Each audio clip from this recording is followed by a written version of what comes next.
What's going on, everyone, and welcome back to another Supercoach EPL game week review and game week preview video. As you can see, in game week 21 we scored 94, which was a touch below par, and as usual we are stuck back into the mid 300s. Scored 94, ranked 358. So once again the yo-yo continues. Straight off the bat, we're not making any trades. Don't believe it's worth it thus far. And I mean, lineup is pretty straightforward. Raya and Timber against Forest. Got Van Dijk as well at home to Burnley. So you'd think the defense is pretty sound. We're benching that clown Cucurella. I mean, he was absolutely shocking. Red card, finally came back from a hamstring injury, gifted us with a -5. That was absolutely wonderful. Calafiori's still out for Arsenal. They think he's going to be back at the end of this month, but honestly, who knows? Arteta just does not give any kind of updates regarding that, which is so annoying. And Dallo is obviously on the bench. Bruno will lead the midfield line with Rice, Foden, and the two Chelsea boys. Palmer didn't play midweek against Arsenal for Chelsea, so I think he's going to be primed for Brentford, and Enzo should play a little bit more advanced than what he did in that midweek fixture for Chelsea against Arsenal. Haaland is going to be our VC. And if he pops off, we're obviously going to take that. But Ekiteke will be our captain. I mean, as I said, they've got Burnley at home. Should be a convincing win. He hasn't featured in the Premier League for, I think, 2 weeks now, which is quite annoying, but did come off the bench midweek to score an assist. So have no, I guess, dramas there in hoping that he's going to start. So I'm fairly confident he's a very good captaincy, if not the best captaincy option this week. Again, Saka, I mean, I don't know. I wouldn't be trading him in if I didn't own him. But if you do own him, I wouldn't be looking to get rid of him. I mean, can see that quite a few people are looking to trade him out. Looking at this, I mean, most traded out in my team. That's Saka at 6, Foden at 5, Palmer at 4, Cucurella at 3, which I completely understand because, I mean, he was absolutely horrible in that last Premier League game. Calafiori, I don't understand trading him just yet. You've waited this long, you might as well hold, and offers a decent loop. And yeah, Hugo Ekiteke is the most traded out, whereas I have him as potentially the best captaincy option this week, if you can loop. I mean, Haaland plays the first game, which is against United, so perfect VC shout there. More than happy to risk that. And then, as I said, if he doesn't pop, it's straight on to Ekiteke and go from there. So the most traded out from my team, very interesting there. Not too sure if I agree with it. I mean, Ekiteke, don't agree with. Calafiori, you've waited this long. He's almost back.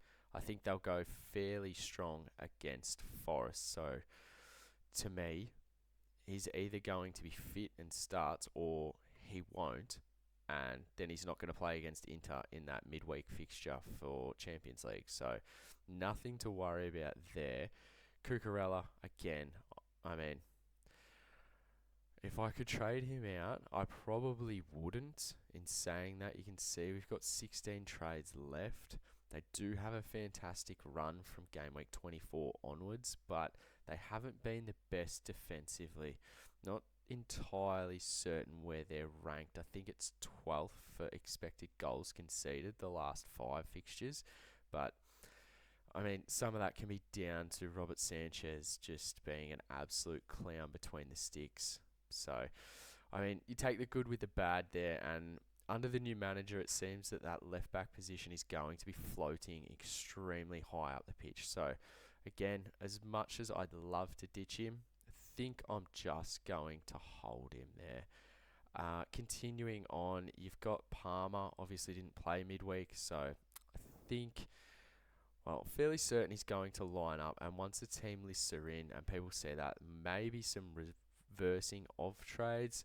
And then again, Phil Foden, he has blanked, but good baseline stats. I mean, blanked for a number of weeks now, but good baseline floor. So more than happy to keep them on. Most traded in, I mean, Matty Cash, Thiago. You've also got Harvey Barnes, Mark Guy, and Bruno Guimaraes. Again, if you were jumping on these guys a little bit earlier on, say maybe 3 or 4 game weeks ago, perfectly understand that. But this week, probably not for me. So again, not making any trades, which is kind of just a reoccurring theme. We may have a double game week coming up, though, for the Arsenal boys. So hopefully Calafiori's back. If Arsenal beat Chelsea in that second leg of, fairly sure it's the FA Cup, they're up 3-2. If they win that second leg and advance to the final, then everything is pointing to a double game week in 26. So obviously this upcoming round is game week 22. So we've still got 4 more weeks. So again, another reason to hold Saka, even though he hasn't been returning that much and his minutes probably drop a little bit more with Madueke probably fighting for some starts on that right wing. I mean, first game, as I said, VC Haaland against United. I think City will come up trumps in that one. Chelsea and Brentford, surely at home, Chelsea put up some kind of, I guess, resistance and show what they can do. I'm hoping so. Don't think they're going to keep a clean sheet, hence why Cucurella is benched. Leeds and Fulham, we've got nothing in that. Liverpool and Burnley, you would think this is a fixture that Van Dijk will get a clean sheet, and again, Ekitike will absolutely pop off in that. If for any reason he's not going to start, then, I mean, we're just going to go to one of the Arsenal boys, probably Saka as a captaincy option. Sunderland and Palace, we've got nothing in that game. Spurs and West Ham, I mean, if you've got a Spurs asset, then I don't really know what you're doing. Forest and Arsenal, we've got, what's that? We've got the 4. Double defence, Rice and Saka. Again, Rice could be considered a captaincy option in this as well, because Forest look abysmal. Wolves and Newcastle, if you've still got Newcastle assets, more than fair to play them. And even, I mean, Guimaraes as a C option, potentially if you wanted to go there, that's understandable as well. And Villa and Everton for the second last game. I own no Villa or Everton assets, so doesn't really concern me that much. And, I mean, that brings us to the last game, Brighton and Bournemouth. Brighton should win this, but in saying that, I mean, who knows? Who knows? Semenyo's gone to City, so Bournemouth's lost their talisman. But in saying that, does that mean like Tavernier or a Krupi Jr. step up? Brighton haven't been that great, so I mean, you would assume both teams to score in that one. I mean, that's it. I mean, it's very quick to get through. Again, like we dropped in the rankings, it's like we can't drop any more than the 300s, and we can't advance any higher than the late 200s. So, scored the 94, dropped 76, finished on 358th ranking. And I mean, that's it, guys. Haaland into Ekitike. And if for some reason Ekitike doesn't start, we'll go into Rice or Saka. But as always, let me know what you're doing. Make sure you leave a like. Make sure you leave a comment. And if you're not subbed already, I have no idea what you're doing. Or if you made it this far through the video, you owe me one anyway. So it's as simple as that. But make sure you tune in to all the other content going out. We've got all the BBL stuff, Game Day Squad. You know where to find it. And as always, guys, have a great evening.